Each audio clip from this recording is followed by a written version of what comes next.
Bank won't let me withdraw all funds? Okay. English is my first language and I'm typing on a laptop, so I expect you all to judge this post harshly. I moved from Pennsylvania to Michigan a few years ago and only go home once a year or so. A few years back I transferred the vast majority of my bank account to Michigan, but they were giving me a hard time about closing the account, and so I withdrew all funds except for $1.31. I haven't touched the account since that time, so 2 years later I get a notice for inactivity stating that I will be charged $5 if my account remains inactive for 2 years. I spoke with 3 different people on the phone, but they would not let me close out the account without incurring a fee, and since I'm never moving back to that town, I refuse to pay them or add any money to the account. QMC. So, I have to interact with the account once every 2 years or else pay you $5. Fine, give me 1 cent please. When I was there in person last month, I withdrew 1 penny from the account, so now it's good for another 2 years. The attendant definitely gave me a weird look, but at this rate my account will remain open for the next 260 years. Now to the comments. We did something similar with the car loan. It wasn't supposed to have an early payoff fee, but they insisted it did and would cost $100 to pay it off early.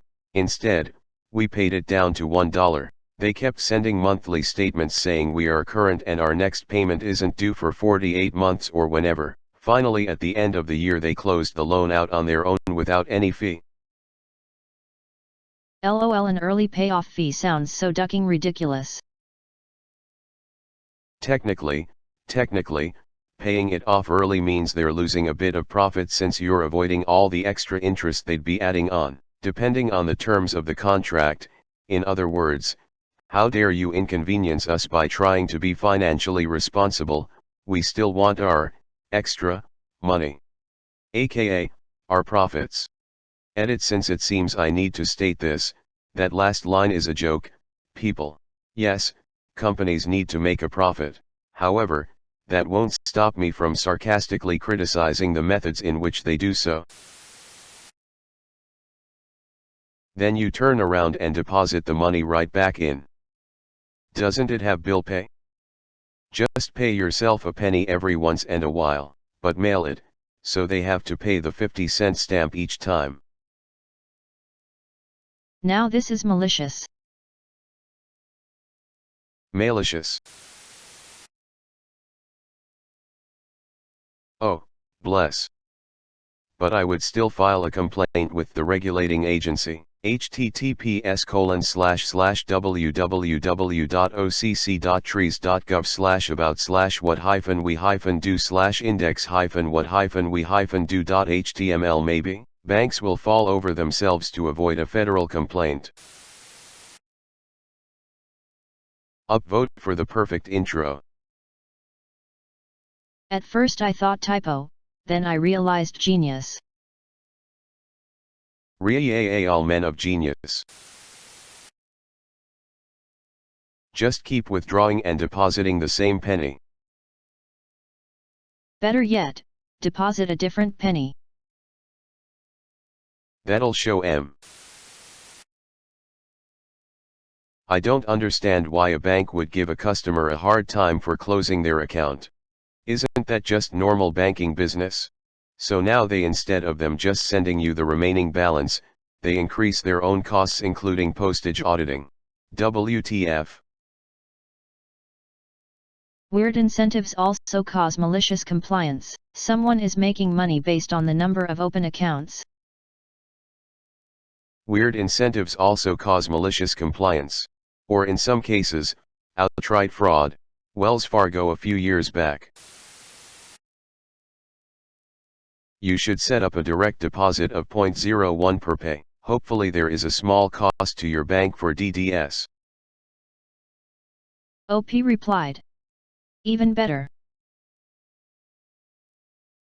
Even better.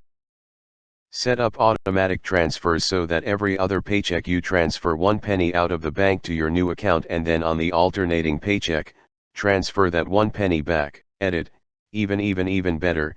Compliments of my genius GF. Open a second bank account at this same shitty bank. Transfer 1 penny back and forth between these two accounts. This will definitely cost the bank more overhead than they're ever going to make in interest off your $1.31.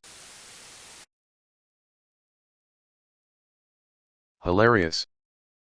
Back in the 80s, when everybody had money to burn, my dad kept getting letters from a bank he did not use. "Hello Leon's dad, we have opened an account for you at our branch and deposited 25 cents in it to get you started." My dad would go down to the bank, a block from his office, withdraw the quarter, and close the account.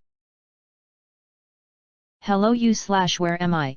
We've enclosed 5 cents to show that this could feed one hungry child one meal. Please respond with more money to feed more children. Minimum donation $5. I sent the nickel back in the prorated postage envelope, costing them more than a nickel for the attempt at guilt tripping. Should have kept the nickel and sent them a penny. Make sure they send your bank statements by snail mail. Most places charge for this now. Some banks will only count activity if it's a deposit.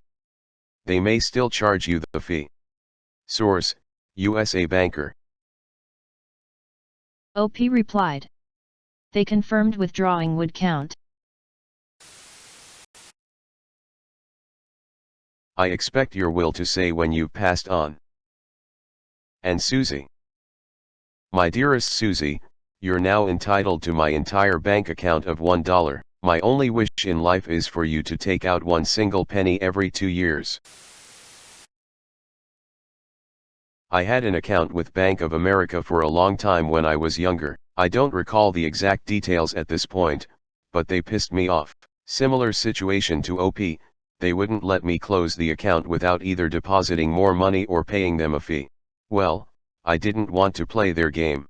This was back in the 90s, when banks were throwing free no-fee checking and even savings accounts around. In the end, after a couple of payments and transfers, etc., there was left a grand total of 12 cents left in that account. At the time I did /not / have paperless statements, so every month they would pay for 3 sheets of paper, gotta have their promotional materials, toner, envelope, and postage, roughly 40 cents at the time, to send me a statement for the 12 cents I still had in that account. It was legitimately the one piece of mail I loved to get every month.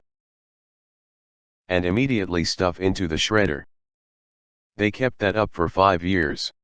Eventually, though, someone figured it out, so I received a letter in a large envelope, $1.25 or so of postage on that one, stating that my account was being closed due to inactivity and that they were enclosing a cashier's check for the balance in my account. If memory serves, the check said I had 180 days to deposit it. On day 179, I took it to the local branch and cashed it. Is this Wells Fargo? Had a similar nightmare. OP replied. It is not, just a local credit union. I thought it was Fifth Third Bank. Sounds just like their brand of bullshit. PSA, don't bank with Fifth Third, just save yourself the headache and wasted time. I had a similar one with a credit card. After going back and forth on a disputed fee, it wasn't worth my time anymore, so I just paid it. Intentionally over by $1. And cut up the card. For the next 6 months I'd get a statement showing a $1 credit balance. After that, they closed the account and issued a $1 check, which I didn't cash, which lead to more letters, another reissued check, more letters. I figure it cost them at least a few multiples of the original amount of the dispute. Just an FYI, most inactivity fees are there to force close the account. They won't turn you into collections or check systems for it, so, if you leave it sit and get hit with the fee, it'll just get the account closed. I had a bank argue with me and tell me I had to pay the fee. I told her I had closed the account. She told me tellers couldn't close accounts. I mentioned that sounded like her training problem that I wasn't going to be charged for. She stared at me for a moment, then logged in and closed the account. My reply, that's what I thought.